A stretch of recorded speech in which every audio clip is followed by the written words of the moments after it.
Joining me now is Congressman Lloyd Doggett, Democrat of Texas. Congressman, thank you for joining us. Starting the night in Texas, where, as expected, just hours ago, the Texas House Redistricting Committee approved a new congressional district map drawn up by Republican lawmakers that targets Democratic-held districts around 3 major cities and in the southern part of the state. The map is Texas Republicans' attempt to satisfy the president's desire to pick up 5 more GOP seats in Congress in next year's midterms. And we learned today that it could get a full vote in the State House next week. In your case, Congressman, the map pits you against another House progressive, Congressman Greg Casar, who we had on the show earlier this month to talk about this issue.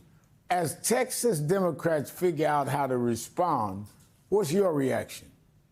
Well, thank you so much, Reverend Al. It is always good to be on your program because you really tell it like it is. And America needs to know that, because I think most Americans do not realize that Donald Trump has a plan to win next year's elections by doing it this year. And what he ordered Texas to do was to produce 5 Republicans to replace 5 Democrats. This is the beginning. It's not the end of his campaign to take control of the House, to maintain the control so he has a compliant House.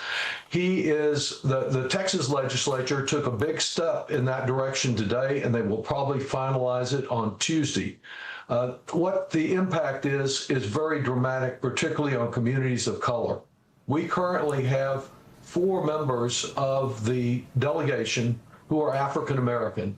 After this bill becomes law, we will have 2. My friend Mark Vesey from Fort Worth and Dallas, no district. The district that the late Sylvester Turner had combined with Al Green down in Houston. There's also a big impact on Hispanic districts like the one you mentioned with my neighbor and friend Greg Casar, also on Sylvia Garcia down in Houston, all using race, once again, as Donald Trump so often does in other contexts, all using race to achieve his objectives and deny those seats. We have to engage in extraordinary tactics in order to defeat this plan. You know the power very well yourself of the sit-in during the civil rights movement and then the labor movement. It may be what we need here is a sit-out where, if nothing else will work, some of the members choose not to participate in this outrageous scheme to preserve Donald Trump's one-man rule. Now, and I remember not long ago, not too many years ago, some of the state legislators left the state to try to block some things. But staying with that, Congressman, as Democrats chart their path forward nationally, some have argued the party needs younger leaders. With that, there's been a debate in the party about whether you should be running against Congressman Casar, which would happen if the redistricting ultimately goes through. What's your response? Is this about age or is this about agenda?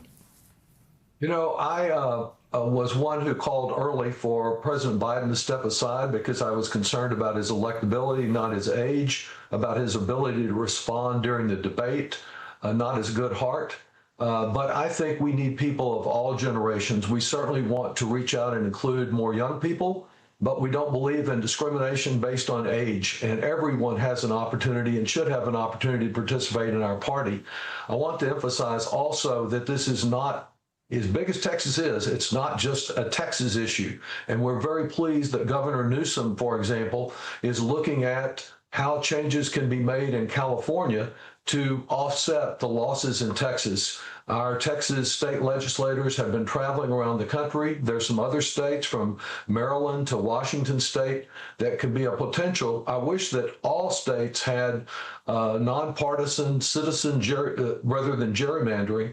But if it's going to be wrong in Texas, there has to be some action from other states to respond to that so that Trump doesn't gain from his own wrongdoing while everyone else is trying to play nice. No, and I've heard Governor Newsom in California, Governor Hochul in New York, others are looking at that. Some Democrats we've heard from have cautioned that a redistricting in Texas would weaken the Voting Rights Act, and you brought up race.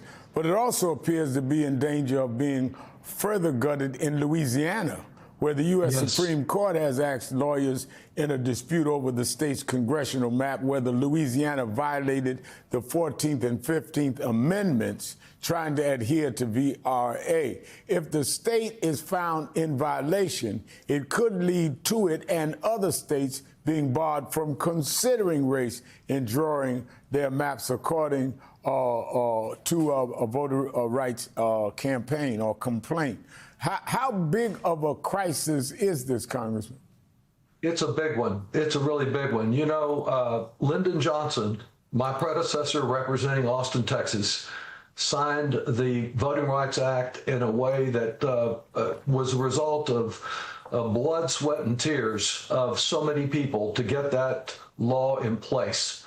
And now the Supreme Court has already destroyed part of it. They're focused on Section 2. What the immediate effect is that finally we have a second African American from Louisiana. We have a second African American from Alabama. They're both great members. And they prevailed last time, but their case is being challenged. Their status is being challenged, but it will go much wider than that. If Section 2 of the Voting Rights Act is overturned or limited narrowly by the court, it really opens up every predominantly African American or Hispanic seat or Asian seat in the entire country. We face that, and we also face Republicans just growing out of the wrong that was done today in Texas, moving next to Missouri to take on my longtime friend Emanuel Cleaver, who represents Kansas City so well, then perhaps going up to Indiana. They envision an action that they're taking state by red state at the same time they're challenging the Voting Rights Act in the court. That's why I say the Trump plan is to win next year's election this year, and we've got to put a stop to it. Now, I want to get your take on the economic situation. Even some Republicans are expressing concern today after the president fired the Bureau of Labor Statistics commissioner after yesterday's disappointing job numbers. That firing came as the president was announcing yet another round of tariffs for over 60 countries. And it came even as we learned this week that a key inflation indicator, ticked upward in June. Is this the economic relief the president promised voters, Congressman? You know, we're all waiting. He promised in January he was going to reduce prices drastically, and it'd take a treasure hunt to try to find a price that he's brought down instead of hiking and spiking it up. This whole episode yesterday with the Bureau of Labor Statistics is very much like what he's done on healthcare disparity among African Americans and others. It's what he's done on the climate crisis, that he would hide the data in the education department. Trump has an approach that what you don't know can't hurt you. Of course, it does hurt all of us, but he tries to hide it. We know from what has been projected from Yale in its budget lab, looking at the effect of his tariff taxes, and that's what they are. They're taxes that Americans are paying, that the average American family will be paying about $2,400 a year more because Trump keeps raising taxes. And meanwhile, and I visited with a group of small businesses here in Austin just a couple of days ago, they face great uncertainty in how to stock inventory. And they have to raise prices just to be able to stay in business. So the impact economically is very real. I think it will grow as the year goes on. Some businesses were able to stock inventory in anticipation of Trump's taxes, but they're running out of that inventory. And others, you know, just going to get a cup of morning coffee. The price is beginning to soar because of Donald Trump's tariffs. Now, before you go, Congressman, I want to briefly ask you about the deadly flooding in your state that has killed over 120 people. You've said that the government has failed at every level in its preparation and response to the disaster. What is the situation now? Well, Reverend, thank you. And I ask you to remember these families in your prayers too, because I've been to a prayer service for one of these little 8-year-old girls, and it is so terrible to know that so many of them perished in a preventable incident. I believe that there were failures at every level, certainly gross negligence at the county level, at the local level. The state of Texas could have done more than it did. But even at the federal level, I believe the significant cutbacks from DOGE, Elon Musk and Trump working together to just build up a body count of federal public servants.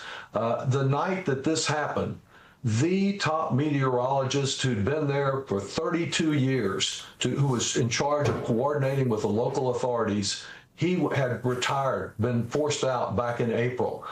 They didn't have a hydrologist there to check the water levels locally.